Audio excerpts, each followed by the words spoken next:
সব দোষ আমি রাজনৈতিক নেতাদের দিচ্ছি না, ফিল্ম ইন্ডাস্ট্রির নিজস্ব একটা ব্যর্থতা রয়েছে, ফিল্ম মানে ওভারঅল ফিল্ম থিয়েটার সমস্ত জায়গায়, যে আমরা আমাদের প্ল্যাটফর্মটাকে প্রোটেক্ট করতে পারি।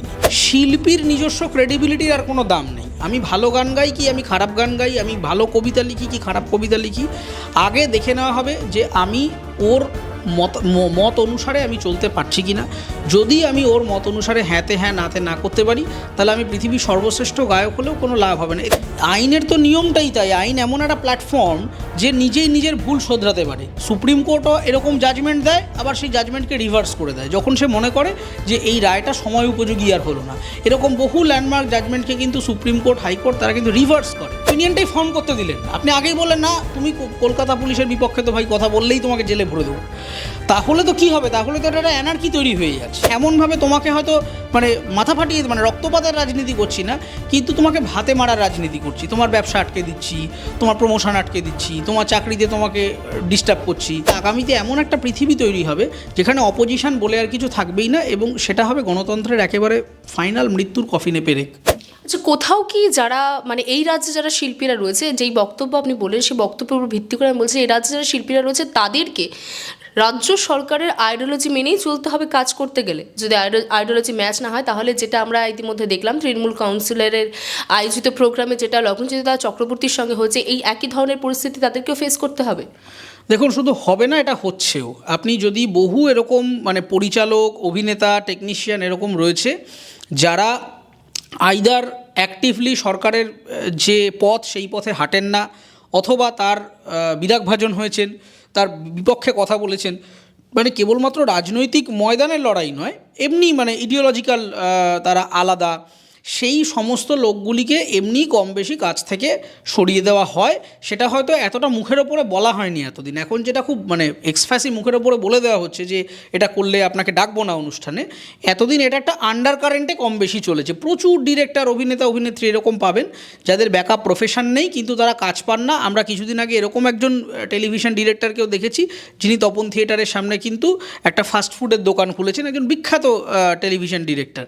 ফলে এই চিত্র, তারা কেন কাজ পান না তার কোনো নির্দিষ্ট কারণ নেই, কিন্তু ধারণা করে নেওয়া যায় কিছু একটা সামথিং ফিশি। তার কারণ একটা লোক দিনের পর দিন হিট সিরিয়াল ডিরেকশন দিচ্ছেন, একজন অভিনেতা বা অভিনেত্রী দিনের পর দিন অভিনয় করছেন, হঠাৎ করে কি তিনি অভিনয় ভুলে গেলেন, নাকি তিনি পরিচালনা ভুলে গেলেন, যে হঠাৎ করে তিনি ডাক পাচ্ছেন না? তার কি মাথার ব্যায়াম হয়েছে? কিছুই হয়নি। Something fishy is happening. এবার কী হচ্ছে সমস্যাটা হচ্ছে, প্রথম কথা, এই মুহূর্তে এই ধরুন এই আর্টিস্ট ফোরাম বলুন, গিল্ড, এই যে বিভিন্ন রকম কনসেপ্টগুলো আছে, এই সমস্ত জায়গাগুলোতে স্টেটের বিভিন্ন লোকজন ঢুকে পড়েছে অ্যাডমিনিস্ট্রেটিভভাবে। ডিসিশন মেকিং বডিগুলো এরা ক্যাপচার করে নিয়েছে।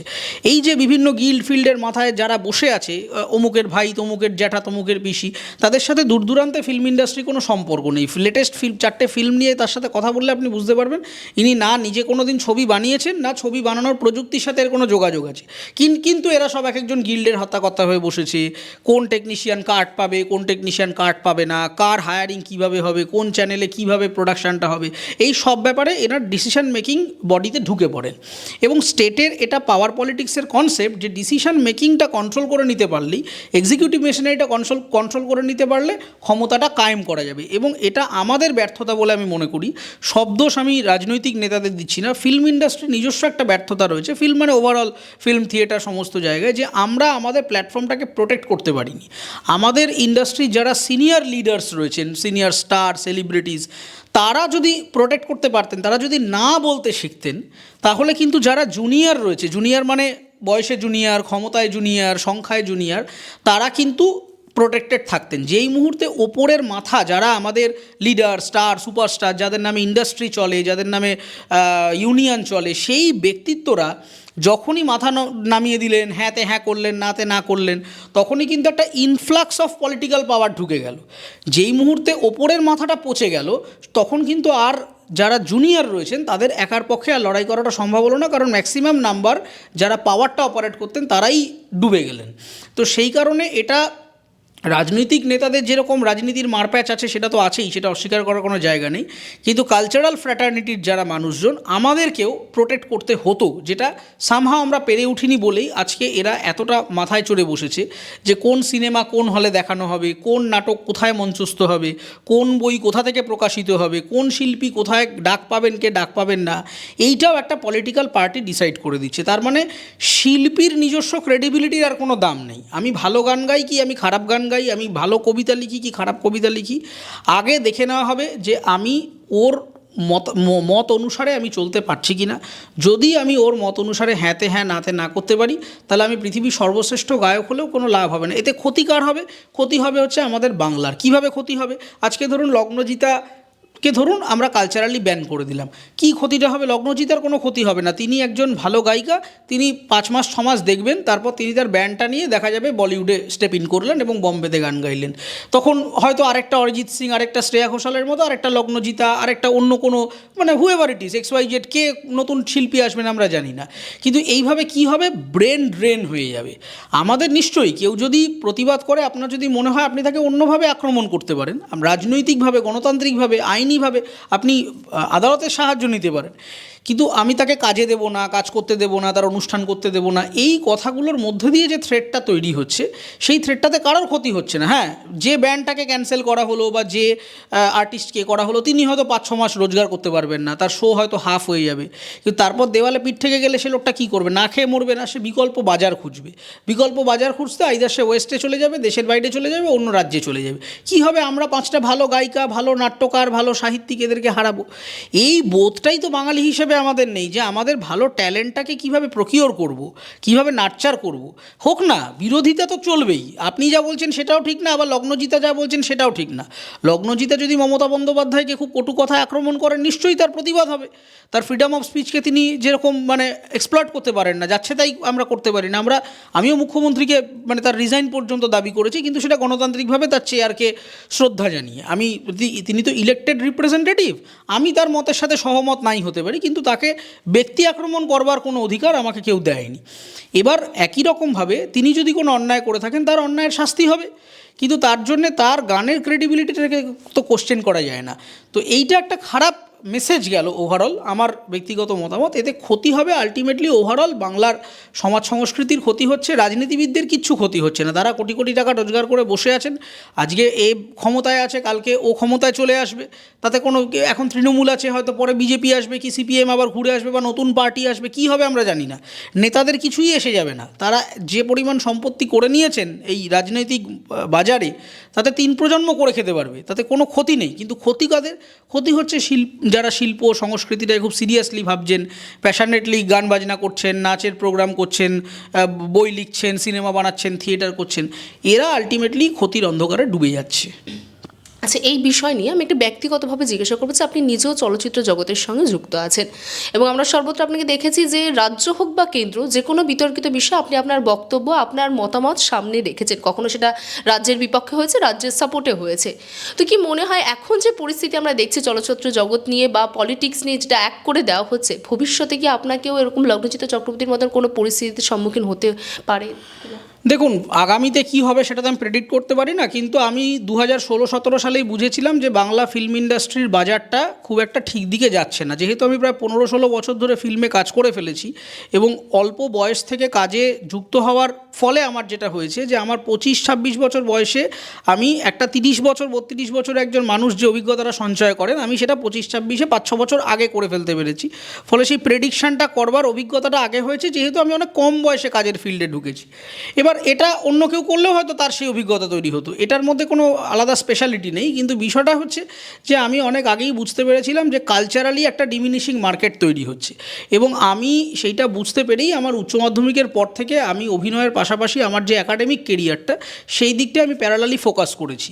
এবং আমি সবসময় নিজের জীবন এবং কেরিয়ারটাকে এমন একটাভাবে বেছেছি যাতে কোনো কিছুর ওপর ডিপেন্ডেন্ট আমাকে না হতে হয়। আজকে এই মুহূর্তে যদি আমাকে বাংলায় ব্যান করে দেওয়া হয়, বলা হয় আপনি আর বাড়ি থেকে বেরোতে পারবেন না, আমি অন্য শহরে সিভি দিলে বাংলায় যা রোজগার করছি, আমি সিভিটাকে এমনভাবেই তৈরি করেছি আমার নিজের পোর্টফোলিওটা, যে বাংলায় যা রোজগার করছি তার থেকে দ্বিগুণ রোজগার অন্য কোনো শহরে আমি করতে পারবো। সেই কনফিডেন্সটা নিজের মধ্যে তৈরি করতে পেরেছি। তার কারণ হচ্ছে আমি পাশাপাশি নিজের পেছনে একটা ব্যাকআপ কেরিয়ার তৈরি করতে পেরেছি। এবার সেটা আশা করি অন্যান্য অনেক শিল্পীরাই তাদের মতো করে তৈরি করেছেন, যারা বুঝতে পেরেছেন যে কেবলমাত্র একটা দিকে ভর দিয়ে দাঁড়ালে সেটা কোনো দিকে একটা যদি নৌকো একটা ফুটো হয়ে যায়, নৌকোটা ডুবে গেলে আমিও তার সাথে ডুবে যাবো। ফলে একটা ভরসা, ব্যাকআপ, রিস্ক ম্যানেজমেন্ট কেরিয়ারের ক্ষেত্রে। শিল্পী ভবিষ্যতের অনিশ্চয়তা না, শিল্পীর ভবিষ্যতে দেখুন যে কোনো এই ধরনের কালচারাল ফিল্ডেই অনিশ্চয়তা সবসময় থাকে। আজকে আমরা কেরালার ফিল্ম ইন্ডাস্ট্রি থেকে মালায়ালাম ফিল্ম ইন্ডাস্ট্রি থেকে সব জায়গাতেই টার্বিউলেন্স দেখেছি, মার্কেট টার্বিউলেন্স। কেউ প্রচণ্ড মানে একসময় বলিউড উত্থানে ছিল, এখন বলিউড নিম্নগামী, দক্ষিণের ইন্ডাস্ট্রিটা উঠছে, আবার দক্ষিণটা নিম্নগামী হবে, হয়তো আবার নর্থের কোনো একটা ইন্ডাস্ট্রি উঠে যাবে। এইটা বাজারটা ফ্লুইড, এটা বাড়বে কমবে। একসময় বাংলা শীর্ষে ছিল, এখন তলানিতে চলে গেছে। কিন্তু সেটা বাজারের সাথে কম্পিট করা আর কিছু অসম রাজনৈতিক শক্তির সাথে কম্পিট করা তো এক হলো না। বাজারে আমি নামলাম, আমি একটা পরীক্ষা দিতে গেলাম, আপনি একটা পরীক্ষা দিতে এলেন। আমার পরীক্ষার প্রস্তুতির থেকে আপনার পরীক্ষার প্রস্তুতি ভালো, আপনি বেটার স্কোর করলেন, আমি করলাম না। আমি বাড়ি ফিরে গেলাম যে হ্যাঁ, আমার পরের বছরের প্রস্তুতিটা বেটার হতে হবে। এইটা একটা প্রতিযোগিতা। কিন্তু আমি পরীক্ষা দিতে এলাম, আমাকে একটা ছেঁড়া খাতা আপনি দিলেন, বা আমার থেকে 20 মিনিট আগে আপনি আনসার শিটটা নিয়ে নিলেন। এটা তো আনফেয়ার কম্পিটিশন, বা আপনি পরীক্ষায় বসতেই দিলেন না। তো সেক্ষেত্রে আপনি যদি আগে এগিয়ে যান, তখন আমার মনে হবে যে আরে ভাই, কম্পিটিশনটা তো করতেই পারলাম না আমি, আমাকে মার্কেটটা তুমি দাও, তারপরে আমি প্রতিযোগিতা করে দেখি। এখন যেটা তৈরি হচ্ছে, ওই 20 মিনিট আগে খাতা নিয়ে নেওয়া কিংবা একটা ছেঁড়া পৃষ্ঠা দেওয়ার মতো, যে আপনি পরীক্ষায় বসছেন বটে, একটা দেখানো হচ্ছে একটা পরীক্ষা হচ্ছে, কিন্তু সেই পরীক্ষার ভিতরের পদ্ধতিটা হচ্ছে আনফেয়ার এক্সামিনেশন। প্রতিযোগিতাটা সমানভাবে হচ্ছে না, পরীক্ষায় বসতে দেওয়া হচ্ছে না মানুষকে। একই রকমভাবে এই ক্রেডিবিলিটি টেস্টিংটা ক্রমাগত এই যে কোয়েশ্চেনেবলের জায়গায় চলে আসছে, এবং এই ক্যান্সেল কালচার মেইন স্ট্রিম পলিটিক্সে ঢুকে যাওয়ার ফলে যেটা হচ্ছে যে এরপরে মানুষ কিন্তু আর কথাই বলবেন না। এটা কিন্তু একটা খুব অ্যালার্মিং জায়গায় চলে যাচ্ছে। কারণ আপনি বলছেন যে আপনি গণতন্ত্রের কথা বলেন, এই বলেন সেই বলেন, তাহলে আপনি গণতান্ত্রিকভাবে নিজেকে প্রমাণ করে দেখিয়ে দিন। আপনি মানে লগ্নজিতা যদি মানে মিছিলে বলে থাকেন যে মমতা বন্দ্যোপাধ্যায় দুর্নীতি পরায়ণ, বা কী এক্স্যাক্ট বলেছেন আমি জানি না, কিন্তু যদি বলে থাকেন এই কথা, তাহলে আপনি দেখিয়ে দিন আপনি দুর্নীতি পরায়ণ না। আপনি দেখিয়ে দিন আর জি করের মামলার বিচারটা হলে, আমরা তো দেখতে পাচ্ছি যে আস্তে আস্তে আনফোল্ড হচ্ছে, বিভিন্ন জিনিসপত্র জানা যাচ্ছে। আমরা এক বছরের মধ্যেই, হয়তো আর 1 বছরও লাগবে না, হয়তো মাস 6 মধ্যেই আমরা একটা ক্লিয়ার পিকচার পেয়ে যাবো। আমরা সেটা দেখে নিলেই আমরা আমাদের যে ওপিনিয়ন সেটা কারেক্ট করে ফেলবো। আইনের তো নিয়মটাই তাই। আইন এমন একটা প্ল্যাটফর্ম যে নিজেই নিজের ভুল শোধরাতে পারে। সুপ্রিম কোর্টও এরকম জাজমেন্ট দেয়, আবার সেই জাজমেন্টকে রিভার্স করে দেয় যখন সে মনে করে যে এই রায়টা সময় উপযোগী আর হলো না। এরকম বহু ল্যান্ডমার্ক জাজমেন্টকে কিন্তু সুপ্রিম কোর্ট, হাইকোর্ট তারা কিন্তু রিভার্স করে। এই রিভার্স মানে এই পদ্ধতিটা কেন রাখা হয়েছে? যাতে আমরা আমাদের ওপিনিয়নটাকে সময়ের সাথে সাথে চেঞ্জ করতে পারি। তো একই রকমভাবে ডেমোক্রেসিটাও তাই। আমার যদি মনে হয়ে থাকে যে কলকাতা পুলিশ প্রমাণ লোপাট করেছিল, সেই সময় ওপিনিয়ন জেনারেট করেছিলাম, চারপাশে একটা এরকম রব উঠেছিল, আস্তে আস্তে আমরা দেখতে পাচ্ছি যে না, যেটা বলা হচ্ছে সেটা নয়, হয়তো এর পিছনে অন্য কোনো একটা ঘটনা আছে, আমরা আমাদের ওপিনিয়নটাকে আবার চেঞ্জ করলাম। এবার আপনি ওপিনিয়নটাই ফর্ম করতে দিলেন না, আপনি আগেই বললেন না তুমি কলকাতা পুলিশের বিপক্ষে তো ভাই কথা বললেই তোমাকে জেলে ভরে দেবো। তাহলে তো কী হবে? তাহলে তো এটা অ্যানার্কি তৈরি হয়ে যাচ্ছে। এখন যেটা হচ্ছে যে আইদার মানে সে do or die situation, either তুমি এইটা বলো, না হলে কিছুই বলো না। নাহলে এমনভাবে তোমাকে হয়তো মানে মাথা ফাটিয়ে, মানে রক্তপাতের রাজনীতি করছি না, কিন্তু তোমাকে ভাতে মারার রাজনীতি করছি। তোমার ব্যবসা আটকে দিচ্ছি, তোমার প্রমোশন আটকে দিচ্ছি, তোমার চাকরিতে তোমাকে ডিস্টার্ব করছি, কিংবা তুমি যে কালচারাল প্ল্যাটফর্মটা আছো সেখানে যাতে কম এক্সপোজার পাও সেটা করছি। তার মানে তুমি তোমার ক্ষমতার অপব্যবহার করছো। এবং এইটা মানে তৃণমূল কংগ্রেসের যারা বিরোধী, তৃণমূল কংগ্রেস সরকারে এলে মানে এটার মধ্যে দিয়ে যে বার্তাটা পৌঁছচ্ছে আলটিমেটলি, সেটা হচ্ছে তৃণমূল কংগ্রেসের বিরোধীদেরকে তৃণমূল আসলে শত্রু হিসেবে দেখে। সরকারে যখন তারা বসে, তারা শত্রু হিসেবে দেখে যে তুমি আমাকে সমালোচনা করছো, তুমি আমাকে দুর্নীতিপরায়ণ বলছো, তার মানে তুমি আমার শত্রু। কিন্তু নিজেকে সংশোধন করে উপস্থাপনা করার যে কাউন্টার লজিক, যে যুক্তি, সেইটা তৈরি করবার জায়গাই হলো না। এটা যেটা তৈরি হবে আলটিমেটলি, সেটা আগামীতে এমন একটা পৃথিবী তৈরি হবে যেখানে অপোজিশন বলে আর কিছু থাকবেই না, এবং সেটা হবে গণতন্ত্রের একেবারে ফাইনাল মৃত্যুর কফিনে পেরেক। আচ্ছা, একটা শেষ প্রশ্ন করব এই বিষয়ের উপরে। আমরা দেখছি যে চলচ্চিত্র জগৎ এবং এই রাজনীতির মধ্যে যদি এই যে বিভেদটা হ্রাস হতে শুরু করেছে, এই হ্রাস যদি এইভাবে চলতে থাকে, তাহলে বা যারা শিল্পী তাদের নিজস্ব মতামত থাকার জন্য যদি এইভাবে তাদেরকে বয়কট হতে হয়, তাহলে আগামী প্রজন্মে যারা চলচ্চিত্র জগতে আসতে চান বা তাদের ক্যারিয়ারটা চলচ্চিত্র জগতের সঙ্গে শুরু করতে চান, তারা কি এদিকে আসতে চাইবে? মানে এটা কোথাও পরোক্ষভাবে এই রাজ্যের সংস্কৃতি বা এই রাজ্যের চলচ্চিত্র জগতের অবনতি নয় কি? দেখুন, প্রথম কথা হচ্ছে, আপনি যদি লেটেস্ট ইএসিপিএম মানে ইকোনমিক অ্যাডভাইজারি কাউন্সিল যেটা আছে প্রধানমন্ত্রীর, সেইখানের মানে স্বর্গীয় বিবেক দেব রয়ের লেটেস্ট যে রিপোর্টটা, যেটা প্রধানমন্ত্রীকে বলা হয়েছে মাইগ্রেশনের ডেটা, দেখতেই পাবেন যে বাংলার ম্যাসিভ অঙ্কের ইউথ, মানে অ্যাটলিস্ট 48% ইউথ, তারা ক্রমাগত ওয়েস্টের দিকে মুভ করছে। এটা একদম মানে তথ্য প্রমাণ সহ দেখিয়ে দিয়েছেন সেন্সাসের হিসেবে। এবার ঘটনাটা হচ্ছে যে পশ্চিমবঙ্গের এই মুহূর্তে যে বাজারটা, আমি বিভিন্ন ছাত্রদেরকেও যেহেতু পড়ানোর কাজে যুক্ত আছি, মোটামুটি হাই স্কুল থেকেই ছেলেমেয়েরা যে প্রফেশনেই যাক, মানে সে ইঞ্জিনিয়ার, ডাক্তার, মডেল, ফটোগ্রাফার যাই হোক, তার প্রথম প্রশ্নটা হচ্ছে হাই স্কুলটা পাশ করব, বাইরে চলে যাব। এই যে একটা এক্সোডাস মোড নিয়েছে ইউথ, এটা কিন্তু বাংলার জন্য ডেঞ্জারাস।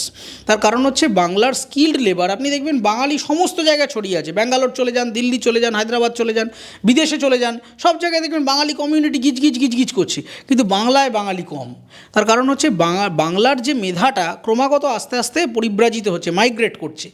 এই মাইগ্রেট করে করে অন্যদিকে চলে যাচ্ছে, এবং আশপাশের যে সাবঅর্ডিনেট ইকোনমির যে স্টেটগুলো, সেখান থেকে ইনফ্লাক্স অফ মাইগ্রেশন আবার পশ্চিমবঙ্গের মধ্যে ঢুকছে। তার ফলে এখানকার বাজারটা ক্রমাগত নিম্নগামী হচ্ছে। বিহার, ঝাড়খণ্ড, মধ্যপ্রদেশ, এখান থেকে বাংলার দিকে আসছে, বাংলার মেরিটটা চলে যাচ্ছে মহারাষ্ট্র, দিল্লি, ব্যাঙ্গালোর, এই দিকটায়। এবার এইটাকে রুখতে গেলে যে ধরনের পলিসি করতে হতো, সেই পলিসির মধ্যে ভিন্ডিকটিভ পলিসি রাখা যাবে না। আমাকে যদি এনকারেজ না করতে পারি, আমি একটা, হ্যাঁ ভাই তুমি ওপিনিয়ন ফ্রেম করো না, তুমি আমি যে কথাটা বলছি, ইউটিউবে হয়তো 5টা লোক আমার মতের সাথে সহমত হচ্ছে না, তা বলে কি পরের দিন আপনি আমার ইন্টারভিউ নিতে এলে আমি আপনাকে বের করে দেবো? তা তো হয় না। তো মানুষ তো কথা বলবেই। আমি যা বলছি সেটাও ব্রহ্ম নয়, আবার আপনি যে কমেন্ট করছে বা আপনি যে সাংবাদিক, তার কথাটাও ব্রহ্ম না। পৃথিবীর প্রত্যেকটা লোকের জীবনকে দেখার একটা নির্দিষ্ট পয়েন্ট অফ ভিউ আছে। এবার সেই point of view factually correct হতে পারে, ফ্যাকচুয়ালি ইনকারেক্ট হতে পারে। যদি ফ্যাকচুয়ালি ইনকারেক্ট হয়, আমরা যে সচেতন মানুষ, কেউ যদি আমায় কারেক্ট করে দেন যে আপনি এই তথ্যটা ভুল দিলেন, আমি সঙ্গে সঙ্গে নিজেকে সংশোধন করে নেব। এটাই তো জীবন থেকে আমরা শিখছি। কেউই তো একেবারে সব জানতা হয়ে বসে নেই আমরা, যে ব্রহ্মে বসে রয়েছি আমরা। কিন্তু এই কথাটা আমি বলতেই পারবো না, এবং বললে আমার ওপরে একটা প্রফেশনাল প্রেশার বা বার্ডেন তৈরি হবে। এইটা যদি হয়, তাহলে শুধুমাত্র নেক্সট জেনারেশনের ওপরে যে প্রভাব পড়ছে তাই নয়, দুটো জিনিস হবে। এক, তারা আইদার এখানে প্রফেশনালি বাংলাকে সিলেক্টই করবেন না, আর যদিও বা বাধ্য হয়ে সিলেক্ট করেন, কারণ সবার পক্ষে বাড়ি ছেড়ে, পরিবার ছেড়ে, কারোর বাড়িতে অসুস্থ মা বাবা রয়েছেন, হয়তো একা মা, মানে সিঙ্গেল প্যারেন্টস রয়েছেন, তাকে ছেড়ে হয়তো অনেকে বাইরে যেতে পারবেন না। যারা থাকবেন, তাদের নিজস্ব কোনো ওপিনিয়ন থাকবেন না, তারা কিছু রোবটে পরিণত হবেন। কারণ আমি রাস্তাঘাটে বেরিয়ে 4টে জিনিস যদি ভুল দেখি, আমাকে তো বলতে হবে, কারণ নাহলে সমাজটা তো অবক্ষয় হয়ে যাবে। কারণ একটা তৃণমূল কংগ্রেস যা করছে, সবটা ভুলও করছে না, আবার সবটা ঠিকও করছে না। কিন্তু সমাজের কাজ হচ্ছে, যে জিনিসগুলো বিপথে চলে যাচ্ছে, মানে ডিরেলড হয়ে যাচ্ছে, আমরা ডিরেলড জিনিসটাকে কীভাবে আবার ট্র্যাকে ফিরিয়ে আনতে পারি। আরজিকর ঘটনার পর তৃণমূল কংগ্রেস তার গভর্নেন্সের স্ট্র্যাটেজি অ্যাবসলিউটলি চেঞ্জ করেছে। আমরা সন্দেশখালির ম্যাসিভ রেভলিউশনের পরে আমরা মুখ্যমন্ত্রীকে সন্দেশখালিতে যেতে দেখলাম, এবং সেখানে গিয়ে তিনি কিছু কাস্টমাইজড পলিসি অ্যানাউন্স করলেন। এটা কবে করলেন? সন্দেশখালি ঘটনার পরে। তার মানে যে কোনো ঘটনার একটা আফটারম্যাথ কিছু না কিছু থাকেই। মানে হয়তো সবটা সংশোধন হলো না, কিন্তু গভর্নমেন্টের নজরে এলো যে মানুষ যদি খেপে যায়, তাহলে কিন্তু অন্যরকম ব্যাপার হতে পারে। একই রকমভাবে আরজিকর কাণ্ডেও আমরা এখন যে তৃণমূলের এত বারবারন্ত দেখছি, তাহলে যখন এই 3 মাস, যে 3 মাসকে তারা এত বলছেন, সেই সময় তারা সামনে আসেননি কেন? তার কারণ ভয়টা তাদের মধ্যেও ছিল। তারাও বুঝতে পারছিলেন না যে তারা নিজেরা ঠিক না নিজেরা ভুল। তারাও বুঝতে পারছিলেন না যে প্রাতিষ্ঠানিক দুর্নীতিটা ঠিক হয়েছে না ভুল হয়েছে। তারা বুঝতে পারছিলেন না যে আরজিকরের মতো বিভিন্ন সরকারি হাসপাতালে এই যে সরকারি তাবেদারি করে এই যে সন্দীপ ঘোষের মতো লোকেদের যে উপদ্রব, সেখান থেকে যে এত বড় একটা ত্রুটি, ফ্যালাসি তৈরি হয়ে গেল, সেটা মানে ঠিক হয়েছে না ভুল হয়েছে। এই ডিলেমাটা শুধু আমাদের মধ্যে ছিল না, এটা গভর্নমেন্টের মধ্যেও ছিল। যদি তা না হতো, তাহলে আমরা দেখতাম যে কলকাতা পুলিশ তখনই এই রাত দখলের অনুষ্ঠান লাঠিচার্জ করে বন্ধ করে দিত। নবান্ন অভিযানে জলকামান নিয়ে দৌড়াদৌড়ি করেছে। কই 14ই আগস্ট জলকামান নিতে হয়নি? 14ই আগস্ট যতক্ষণ না আরজি করের ভেতরে ভ্যান্ডালাইজ হয়েছে, পুলিশ কিন্তু শান্তিপূর্ণভাবে প্রোটেক্ট করছিল মিছিলটাকে। ইনফ্যাক্ট বহু পুলিশের লোকজন পার্টিসিপেট করেছে, ইনফ্যাক্ট চিফ মিনিস্টার নিজে প্রতিবাদ মিছিল করেছে। কেন করেছেন? আপনার যদি মনেই হতো যে এটা খুব ফালতু কথা, মানে কোনো মানুষ আজগুবি গাল গল্প দিচ্ছে, তাহলে চিফ মিনিস্টারের তো মিছিল করার দরকার ছিল না। তিনি নিজে মঞ্চে দাঁড়িয়ে কম্পেনসেশন অ্যানাউন্স করছেন, তিনি নিজে প্রতিবাদ মিছিল করছেন, পাড়ায় পাড়ায় তৃণমূলের স্পেসিফিক্যালি ধর্ষণ প্রোটেক্টেড ক্যাম্পেন অর্গানাইজ করেছে। আমার নিজের পাড়ায় তৃণমূল কংগ্রেসের পক্ষ থেকে করা হয়েছে। এগুলো তাহলে হলো কেন? তাহলে সবই ভাওতাবাজি বলে নিতে হবে? তা তো নয়। তার মানে এত বড় একটা ঘটনার কিছু খারাপ জিনিস আছে, কিছু মিস ইনফরমেশান রয়েছে। কারণ এখন সোশ্যাল মিডিয়ার যুগে আমরা কোনটা সঠিক কোনটা ফর্জ ডকুমেন্ট বুঝতে পারিনি। আমরা অনেকেই হয়তো, আমিও কিছু জিনিস হয়তো সোশ্যাল মিডিয়াতে দেখে ভুল দিকে চালিত হয়ে গেছিলাম। পরে আমি যখন কোর্টে গেলাম, বিভিন্ন ডকুমেন্ট নিয়ে দেখলাম, আমি আবার নিজেকে সংশোধন করলাম যে না, এটা এইটা ভুল, এইটা ঠিক। এই জিনিসগুলো তো চলতে থাকবে। আমরা তো সবসময় শিখবো বিভিন্ন জিনিস দেখে দেখে। ইনফ্যাক্ট সিবিআই নিজেও শিখছে। সিবিআই প্রথমে লার্জার কনস্পিরেসি বলল, এখন আবার অন্য একটা রিপোর্ট দিচ্ছে। কলকাতা পুলিশের এগেনস্টে একরকম কথা হয়েছিল, এখন একটা অন্যরকম রিপোর্ট দিচ্ছে। ফলে কোনো কিছুই অ্যাবসলিউট ট্রুথ বা অ্যাবসলিউট ফলস হয় না। এটা সবসময় একটা সতত পরিবর্তনশীল। কিন্তু পরিবর্তনশীল হওয়ার জন্য ডায়নামিক্সটাকে এক্সিস্ট করতে দিতে হবে। এখন যেটা করা হচ্ছে, ডায়নামিক্সটাকেই বন্ধ করে দেওয়া হচ্ছে। না, হবে না। যদি এটা তুমি অ্যাবসলিউট ট্রুথ মনে করে থাকো, তাহলে এই ট্রুথ মেনেই তোমাকে চালিয়ে যেতে হবে সারা জীবন, অথবা তোমাকে এটা ফলস মেনে নিতে হবে। নিজেকে কারেক্ট করবার, সেলফ রিফ্লেকশন তৈরি করবার কোনো সুযোগ আর থাকছে না। এবং এটা শুধুমাত্র প্রজন্মের ক্ষতি নয়, এটা অর্থনীতির ক্ষতি। এবং যে কটা মানুষ এখনও ইন্ডাস্ট্রিটাকে এগিয়ে নিয়ে যাবেন বলে ভাবছেন, রিস্ক নিচ্ছেন, তারা হয়তো আর সাহস থাকবে না, অথবা তারা কথা বলাই বন্ধ করে দেবে। এবং মানুষের সার্বিকভাবে একটা সামাজিক যে সোশ্যাল স্ট্রাকচারটা, সেটা একটা ডেব্রিসে পরিণত হবে। বাংলা হান্টের আরও খবর দেখতে নজর রাখুন। বাংলা খবর মানেই বাংলা হান্ট।